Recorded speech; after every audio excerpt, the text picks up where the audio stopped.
Voilá! Bem, esse é o tão esperado encontro desde o início, né? Que encontro é esse, João Pedro? Oi? Que encontro é esse que é tão esperado e faz dele tão de especial esse nosso encontro de hoje? Queria que seja da avaliação, né? Falar um pouco sobre a É avaliação. a última, cara. É a 16º encontro. Quem diria, hein? Se falar que não passou rápido, mentiu. Mentiu, mentiu pra caramba. E ainda mais que, enfim, nesse contexto todo, né? Galera, legal estarem vocês aqui. São poucos ainda, 5. Enfim, nas aulas anteriores tivemos mais, né? Acho que a galera foi cansando ao longo do tempo aí com tanta coisa. É, ó, a aula de hoje é o seguinte: eu vou fazer vou dar uma passada geral no que a gente viu até agora, né? A gente fazer um fechamento bacana aqui de disciplina, falar de algumas coisas e deixar o microfone aberto para a gente trocar uma ideia também. Quero ouvir de vocês como é que tá, o feedback. Ou seja, hoje é um dia para a gente, como é que eu posso dizer? Primeiro, tirar dúvidas, né? E conversar sobre a disciplina, sobre as coisas que estão por trás, tudo, tá bom? Mas também, obviamente, para a gente aprender. Então, eu trouxe algumas coisas legais aqui para a gente ver hoje, para enfatizar ainda mais esse conteúdo teórico que vocês consumiram ou deveriam ter consumido lá na plataforma interativa, no AVA. Então, vamos lá. Estamos nós aqui no 16º encontro, né? Então, de fato, é a última aula presencial, né, que a gente vai ter aqui na nossa disciplina. Então, eu sou o professor Jatobá para a nossa disciplina de Engenharia de Software. Anderson chegando para embaçar o baba. E falaremos sobre teste de software, além de falar sobre tudo que a gente já viu aqui e mais um pouco, beleza? Vamos passar aqui.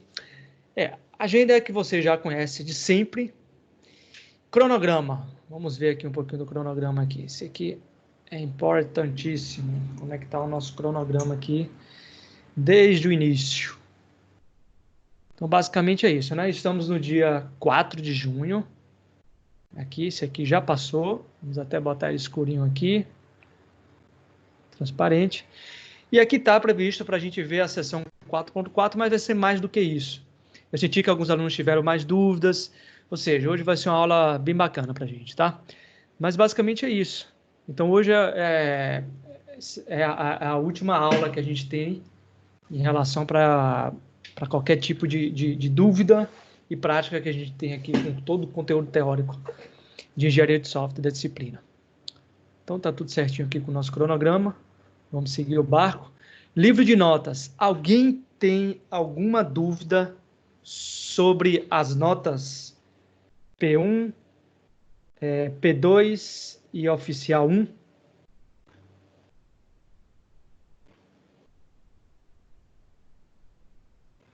Fale agora, cale-se para sempre.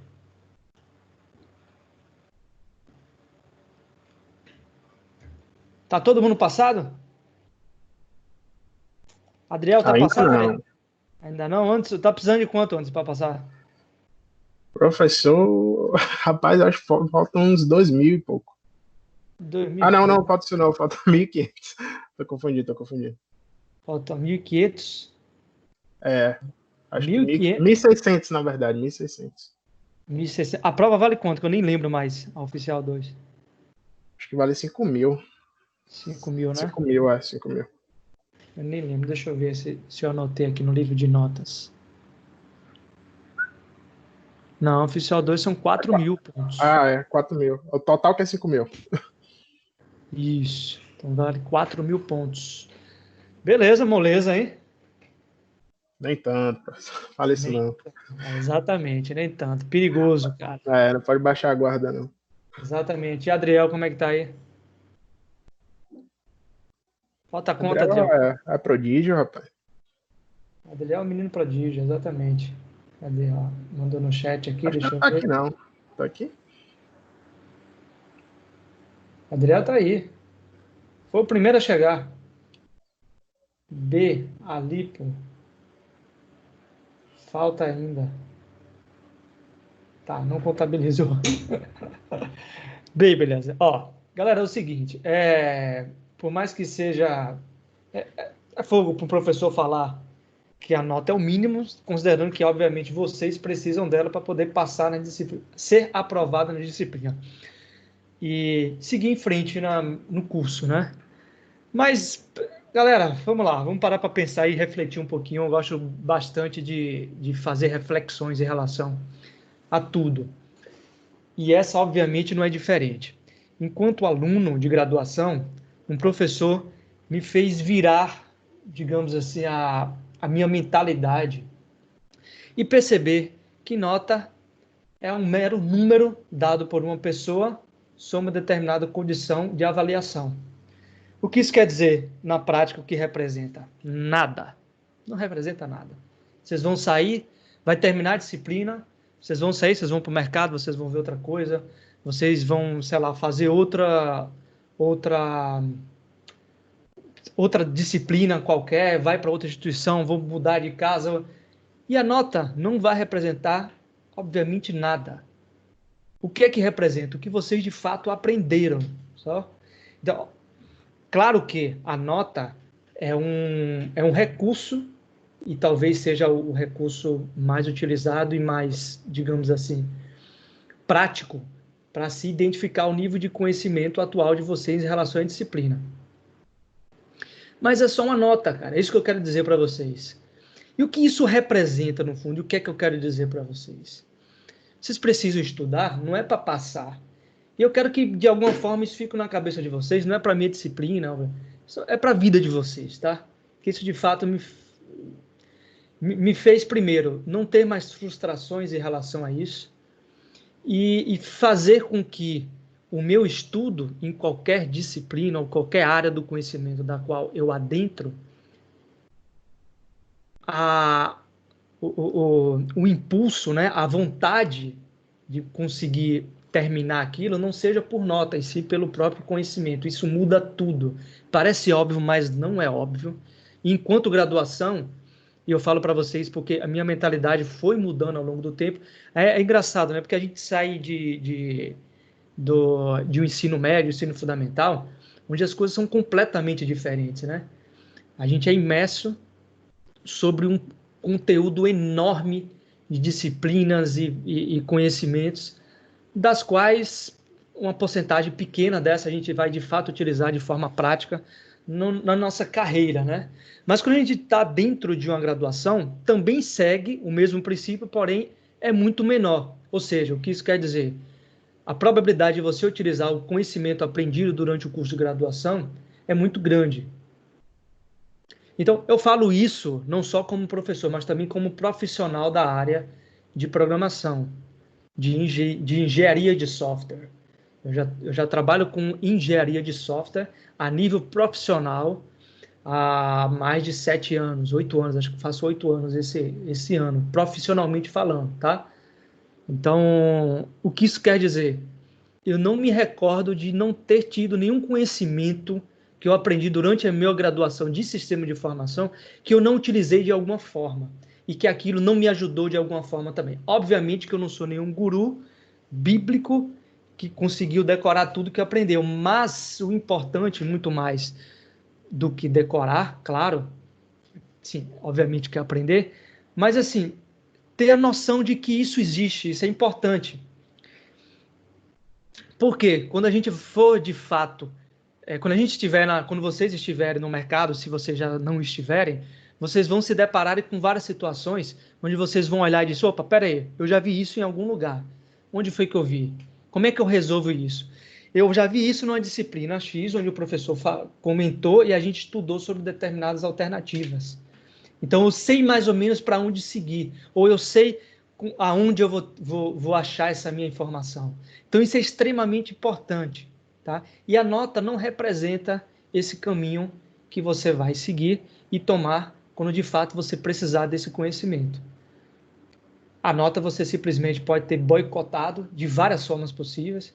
Vocês vão fazer uma prova aí que é 100% online e, enfim, para quem é corrupto e para quem enfim, gosta de burlar as coisas, é fácil. Muitos de vocês já fazem isso em tempo real pescando durante a própria prova. Imagine isso completamente livre, né? Então, de fato, não dá para poder averiguar. E acho importante, porque eu acho surreal a pessoa estar na graduação e pescar. Eu até entendo, em parte, mas eu acho um tanto quanto burro da parte de uma pessoa fazer isso. Porque, mais uma vez, e já reafirmo aqui, esses conhecimentos vocês vão utilizar para a carreira de vocês, não tenha dúvida. E nessa disciplina, exclusivamente, não tenha dúvida que é um conhecimento que, de fato, vocês vão aplicar em algum dado momento da carreira de vocês em construção de software. Não tem como construir software de qualidade sem uma base em engenharia da computação. Obviamente que cada um vai seguir o seu caminho quando terminar essa disciplina, mas esse caminho vai ser facilitado, né, e especializado para quem de fato for seguindo as suas carreiras mais particulares. Existe um leque gigantesco de possibilidade de aplicabilidade, de empregabilidade, né, de perfil de profissional que trabalha no desenvolvimento de software. Então, a partir do momento que vocês seguirem e gostarem dessa linha, vocês vão se especializando. Mas, por enquanto, é importante vocês saberem dessas coisas todas que existem. Bem, falei um pouquinho aqui, mas vamos seguir o baba, tá? Não é lição de moral, não, tá bom?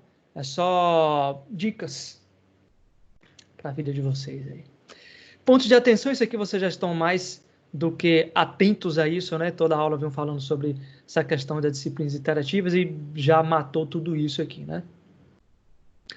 Bem, vamos dar uma recapitulada aqui e já passamos por muita coisa, né? A gente está aqui no encontro 16, não necessariamente tivemos 16 aulas, mas foram 16 semanas.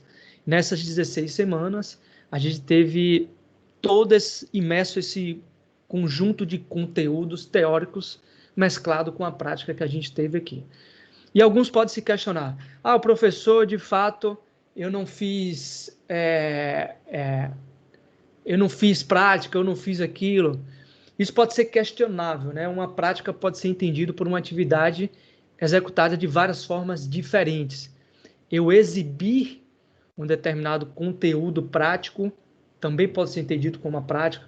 Uma atividade que eu peço a vocês para poder implementar e entregar também é prática, mas de forma prática, vocês sim praticaram bastante, que a gente teve bastante trabalho, né?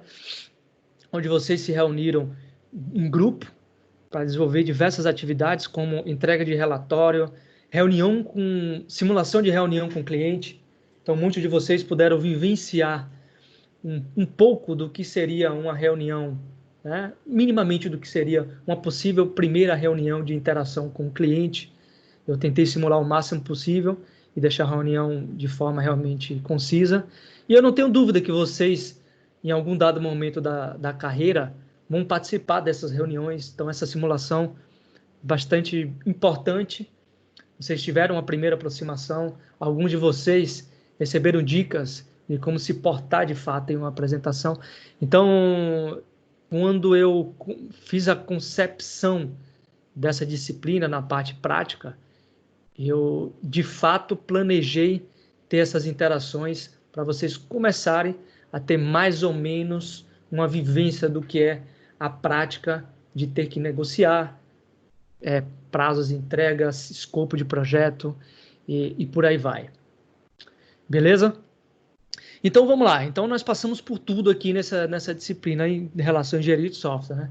Passamos lá pela base do que é engenharia de software, a introdução da engenharia de software, né? Passamos. Vocês lembram dos vários conceitos da engenharia de software, os primórdios lá, né? Passamos da construção do software em si. Quem lembra da primeira aula que a gente teve lá presencialmente, comigo falando, inclusive do ENIAC, com o primeiro computador que foi montado, e a partir do momento que foi construído o primeiro computador e se passou a construir software, a engenharia de software estava inerente ali. Acontece que ela ainda não era estudada e nem era e nem era vista como ciência ainda, né? Tudo ainda era considerado. O programador, basicamente, até antes da década de 60, 70, programar era uma arte. A gente ainda vê hoje em dia muita gente falar, né? Programar é uma arte. Só que eu considero que é uma arte científica. Você ainda tem um quê de particularidade que distingue programadores, senão seríamos todos robôs. Então, a escrita de um código ainda tem uma identidade ali por trás, né? Isso significa que a particularidade, o pessoal, ele ainda está incorporado num código fonte na construção do software.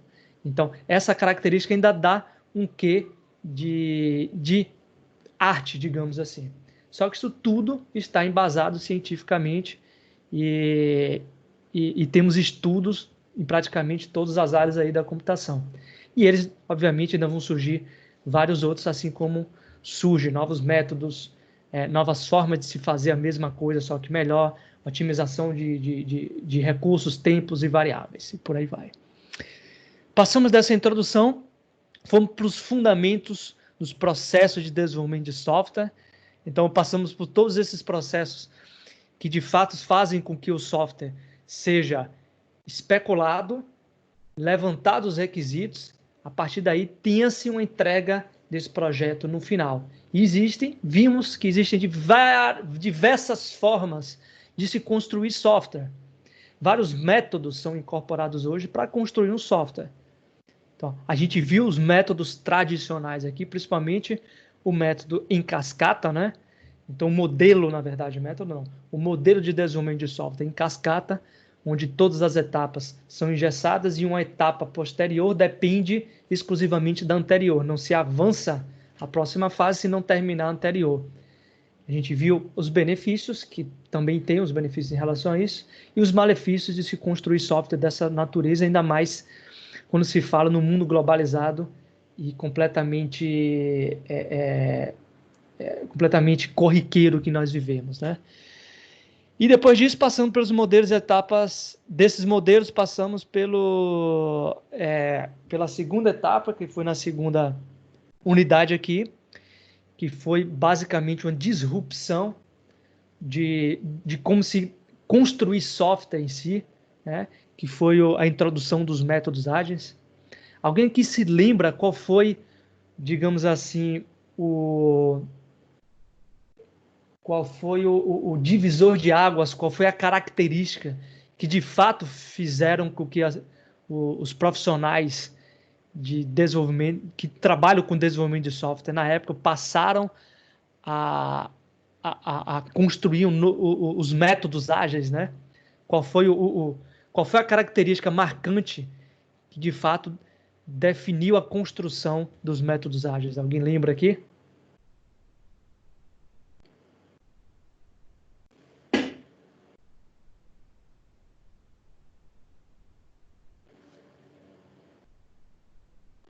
Cri, cri, cri, cri. Qual foi aquele evento histórico que aconteceu?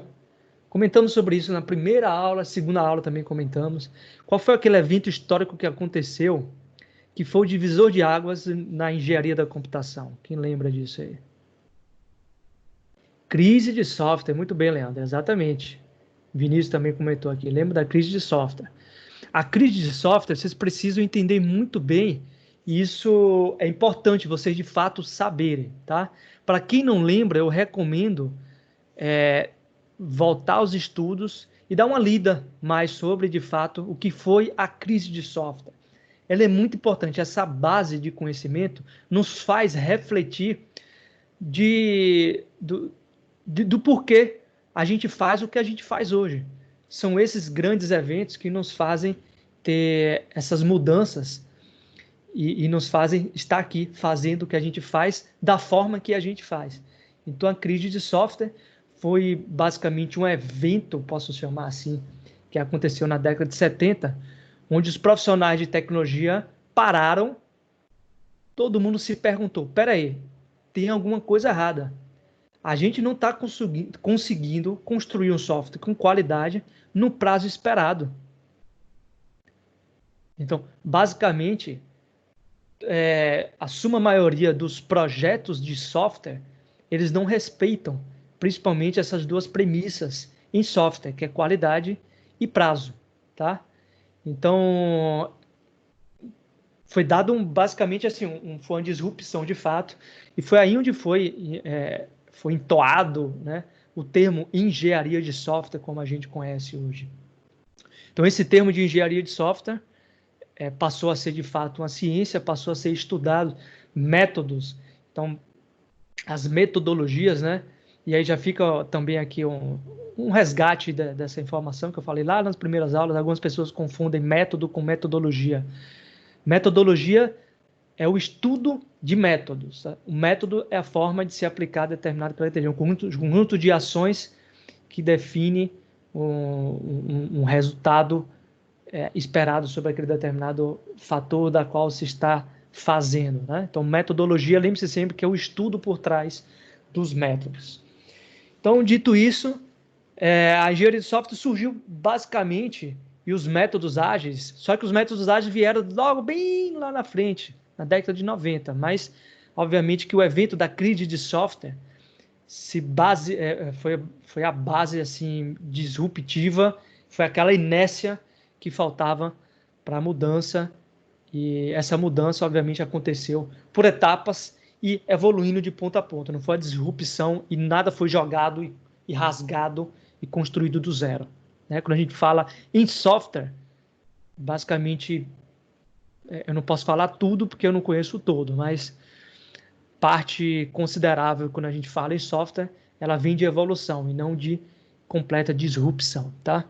Então, vimos em engenharia de software, desculpe, em métodos ágeis, a gente viu praticamente dois métodos ágeis, né, principais, que foi o XP e o Scrum. Vimos as características que os diferem e as que os igualam, né? E foi bacana, a gente viu bastante prática em relação a isso, a gente viu principalmente no XP como escrever histórias, lembro disso? A gente teve uma aula prática aqui, eu mostrando para você exemplo de como construir histórias, quais são as características das histórias, quando a gente fala em XP, né? Ou seja, formas diferentes de levantar requisitos e a partir desses requisitos transformar esse requisito que foi catalogado do cliente em, de fato, código-fonte, né? Que representa um software executável, né? Visto pelo cliente. Que mais? Também vimos as particularidades e as características da aplicação do Scrum, né? Depois de bastante ter visto o XP, também vimos bastante o Scrum. Mostrei, isso aqui para mim, foi uma das melhores aulas que eu fiz, que eu mostrei na prática como a gente lá na Credfit implementa o Scrum, né? Porque, de fato, é difícil a gente ter uma empresa, uma equipe de desenvolvimento de software que implementa o Scrum de ponta a ponta. O Scrum, a gente via algumas características negativas dela. E eu já vi até alguns autores comentando que o Scrum, ele queimou o próprio conceito de métodos ágeis, né? Porque praticamente tem muito processo engessado no Scrum que quebra um pouco a característica da agilidade. E essa questão da agilidade é um pouco... É legal estar resgatando todas essas informações, tá? Métodos ágeis, algumas pessoas confundem o termo como sendo métodos ágeis significa velocidade de entrega. Eu quero que vocês saiam dessa disciplina com uma coisa muito clara na cabeça de vocês. Métodos ágeis não significa software entregue com rapidez.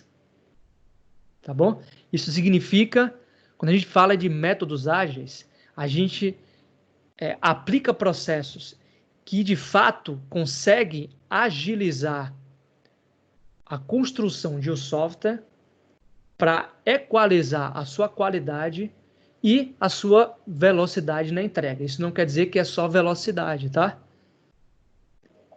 Então, isso é bastante importante. Então, quando vocês falam... O que eu quero dizer com isso? Não necessariamente aplicando o método ágil, você vai entregar um projeto mais rápido do que aplicando um método tradicional. Isso é importante. E isso, de fato, define isso que acabei de dizer para vocês, tá? Então, lembre-se sempre, método ágil não significa necessariamente velocidade de entrega de projeto, mas é equalizar as variáveis de entrega do projeto. Então, ou seja, prazo, qualidade a nível de expectativa do cliente e do próprio projeto. Tá bom? Ó, qualquer dúvida me interrompem, fiquem tranquilos, porque vocês me conhecem, já vou falando e já vou seguir no barco, tá? Bem, e na unidade 3, entramos então na parte de qualidade de software, né? E foi muito legal também essa unidade, pelo menos para mim, não sei se para todos vocês, para alguns talvez não, mas a qualidade de software está inerente na engenharia de software. A gente não fala de engenharia de software sem, de fato, falar sobre qualidade de software. E a gente passamos pelas definições, a base do que é qualidade, não necessariamente de software, lembram disso? A gente viu o termo qualidade, a própria definição de qualidade, ela tem uma complexidade, subjetividade por trás que a dificulta a gente trazer para um conceito geral, né? E de fato dizer, qualidade é isso e aquilo, mas não é. A gente viu que ela depende muito do cenário, do contexto que está inserido, do momento, da expectativa dos stakeholders. Alguém aqui não sabe o que é stakeholder? Por favor, se manifeste agora, e é importante se manifestar. Porque vocês não podem sair de uma disciplina de engenharia de software sem saber o que é stakeholder. Alguém aqui não sabe? Esqueci de carregar minha água. Vê se tem mais café. Já que ninguém se manifestou... Opa, temos um comentário aqui. As partes interessadas, Adriel comentou aqui. Sim, legal. Gostei da definição. Diga, Anderson. Todas as partes interessadas no projeto e até mesmo as que não são, como é que se diz, não são interessadas, mas fazem parte. Legal, o João comentou que o senhor explicou outras vezes. Sim, expliquei, mas às vezes, sabe, né? Cabeça de aluno, que é normal, né? Só de aluno não, de qualquer pessoa. Quando a gente não resgata essa informação, isso é inerente da nosso processo de memorização. Isso acaba sendo esquecido, não vai para a nossa memória de longo prazo. Por que eu estou falando isso? Acho que vocês também devem lembrar esse termo stakeholder. Eu também só fui imerso a ele na minha graduação. Até então não tinha ideia. E foi na disciplina de engenharia de software, pelo meu professor de engenharia de software, Márcio Magalhães, que eu aprendi essa definição, que é stakeholder. Stakeholder é qualquer parte interessada, como Adriel falou. Programador, designer, gerente de projeto, dono da empresa, cliente, cliente direto, né, que está solicitando o software, os clientes que vão utilizar o software, ou seja, todas as entidades que, de fato, de forma direta ou indiretamente, farão parte do software em si, tá? Pois bem, então, vamos lá, unidade 3, aí vimos todas as... Ah, sim, legal. Então, apesar de termos visto qualidade de software de uma parte mais abstrata, adentramos no termo para o nosso lado, que foi software, né? Então, entramos na qualidade de software em si, vimos definições mais específicas e passamos a entender e ver que, de fato, apesar de ser abstrata, então, um grupo de pesquisadores e, enfim, entidades se reuniram e passaram a dizer, beleza, apesar da abstração que a gente tem e subjetividade dela, tem determinados aspectos que dá para a gente definir, sim. E foi onde surgiu, por exemplo, as diversas normas de qualidade aplicadas no desenvolvimento de software. Vocês devem lembrar as normas, por exemplo, da famosa ISO, né? Então, lembram disso? Pô, claro que lembra, né? Coloquei, inclusive, na prova de vocês. Então, a gente viu as diversas normas que a ISO levanta para a qualidade de software. A ISO é gigantesca, né? É um padrão internacional para assim, várias áreas do conhecimento. E eles têm a ISO 9000, a gente viu a ISO 9000, que alguém lembra do que a ISO 9000 trata?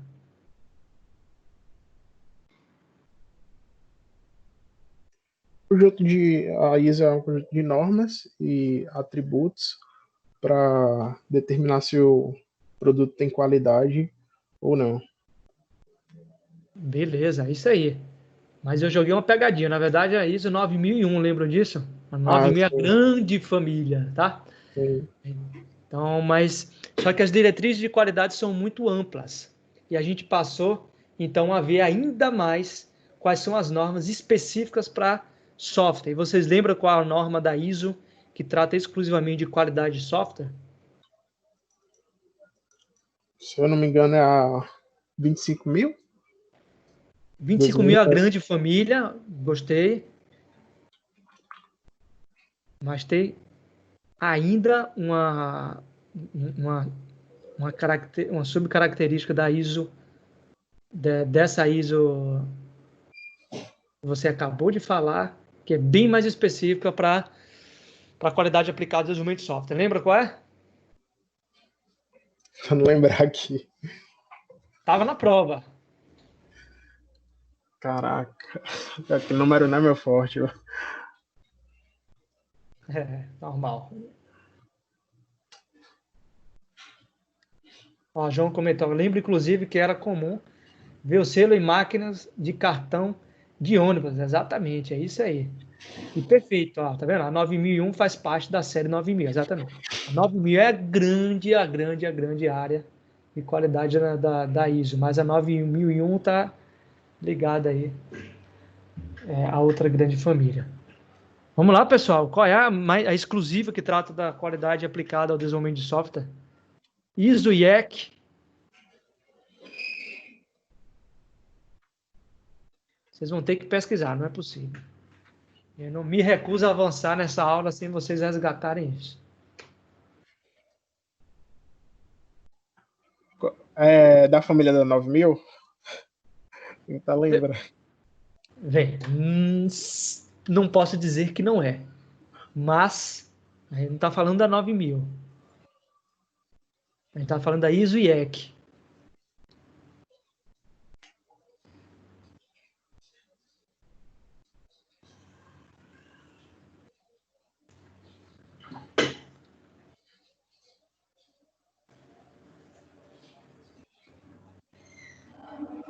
Tava na prova de vocês já esqueceram da prova completamente? Segunda ISO IEC, número papapá. 9.126 é essa, Bruce? Não. Essa é interessante você ter comentado. A 9126 também lida com essa parte, mas mas basicamente no nosso contexto de desenvolvimento de software em si, ela é uma evolução dessa ISO IEC 9126. Evolução. Ó, João, lembro que estava na prova. É importante eu nem sei onde é que estava.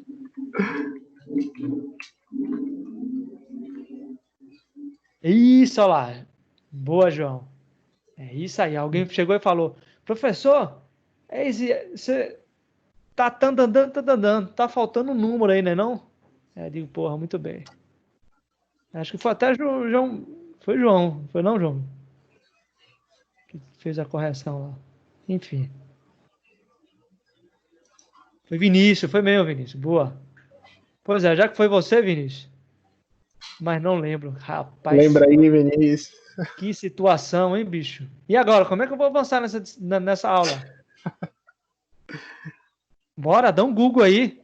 Vocês vão ter que achar essa bagaça aí. É a 29.110? No. Ave Maria, muita isso, bro.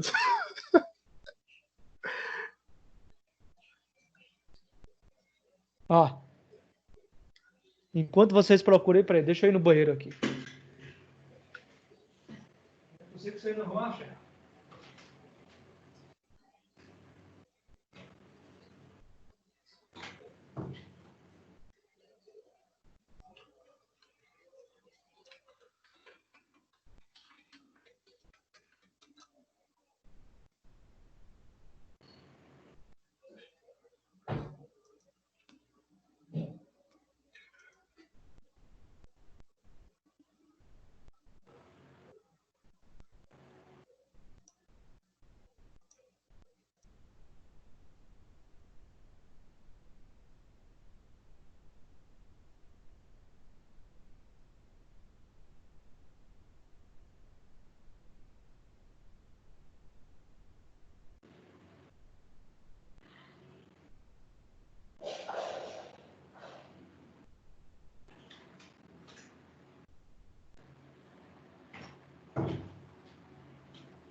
Voltei.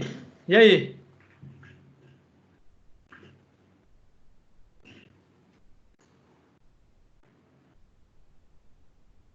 Nada ainda? Caraca, vocês não vão me passar vergonha, não, pelo amor de Deus, bicho. Tô na luta aqui. Tentando lembrar. Não foi a 217? Não, não, João. Meu Deus do céu. Começa com 2, para poder sair daqui, para não enroscar nesse diabo. É a 2003? Não. Eita, pô.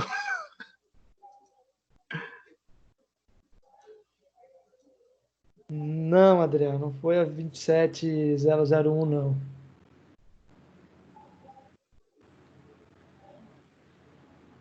Acho que era 2000 alguma coisa. É 2000 alguma coisa. 2015, um negócio assim. Não, na verdade não é 2000, não. Tem uma casa Não? decimal a mais aí. Hum,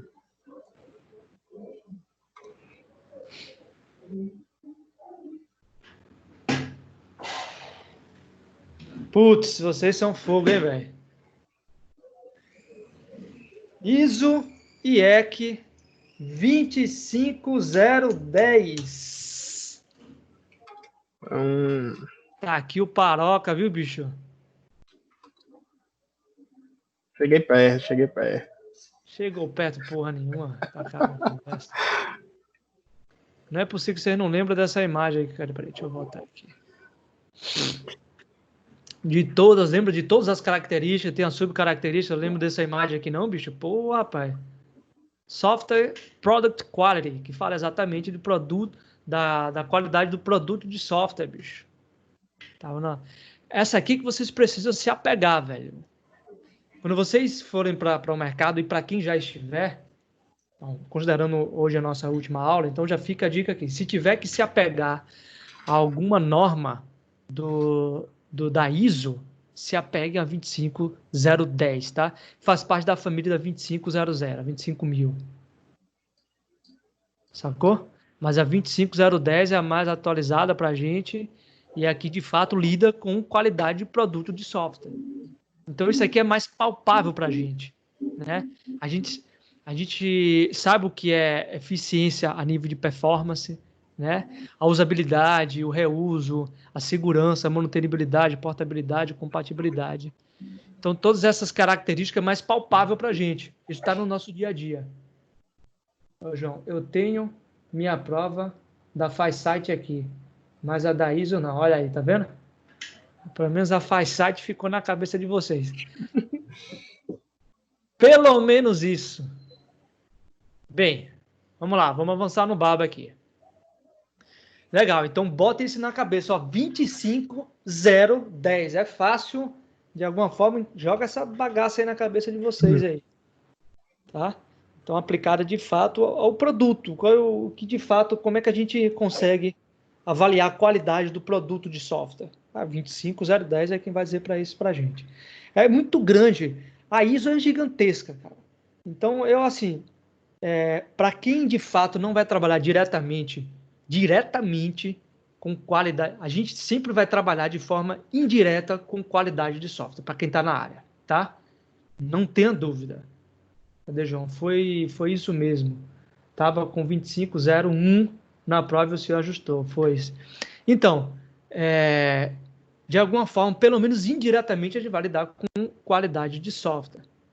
Mas se a gente tiver que se apegar a alguma norma, é essa norma, tá? É a 25010, que é o divisor de águas. É aí onde a gente consegue, de fato, conseguir aplicar as diversas normas para poder garantir a qualidade final, considerando as características aí que a norma já levanta, né? Tá bom? Beleza, que mais a gente passou aqui? Qualidade aplicada ao desenvolvimento, as verificações necessárias na engenharia de software, estão passando por coisa pra caramba, né? E aí entramos na unidade 4, a unidade 4 entrou ainda numa sub-área da qualidade de software. Então, teste de software, ela está dentro da área de qualidade de software. Então, o teste, ela vem para tentar, pelo menos em partes, garantir o que a gente conhece por qualidade de software, tá bom? Por quê? Porque o teste, eu não vou nem dar spoiler, porque está aqui nessa aula ainda, não vou nem falar sobre isso ainda. Mas, enfim, passamos para o teste de software, falamos sobre o TDD, mas eu vou recapitular aqui, vou fazer um recap aqui geral dessa unidade 4 para a gente ver. E dos diversos tipos de teste de software, né? E a gente vai ver aqui alguns também aqui um pouquinho. E eu exclusivamente falarei também sobre esse termo que na verdade foi modificado, adaptado para evolução de software. Ufa! Respirei. E aí, o que é que vocês me dizem desse caminho todo que a gente percorreu? O que é que vocês têm para dizer? Foi bom. Foi um caminho árduo, mas foi satisfatório. Satisfatório, Anderson? Foi sim, foi sim. Beleza. Muito bem. Então vamos lá. Agora 19h54, a aula de vocês vai até às 20h40, né? Vocês querem dar um intervalozinho aqui de 10 minutinhos? Pode ser, professor. Beber uma água aqui. Beber uma água, né? Dar uma respirada. Passamos por revisão de 16, 15 encontros em quase uma hora aqui, né? De aula. Vamos dar uma respirada, então. Também vou recarregar minha água aqui. E a gente volta, então, às 25. Fechou? Não atrasem, por favor, porque tem coisa para a gente ver aqui ainda, tá? Beleza. Valeu? E eu vou começar exatamente às 25, para vocês não perderem também aí o fio da meada. Valeu? Então, vamos lá. Intervalo comercial. Então, como sempre, você já conhece, vou botar o intervalo comercial aqui. Aqui. Passarinhos. Bird.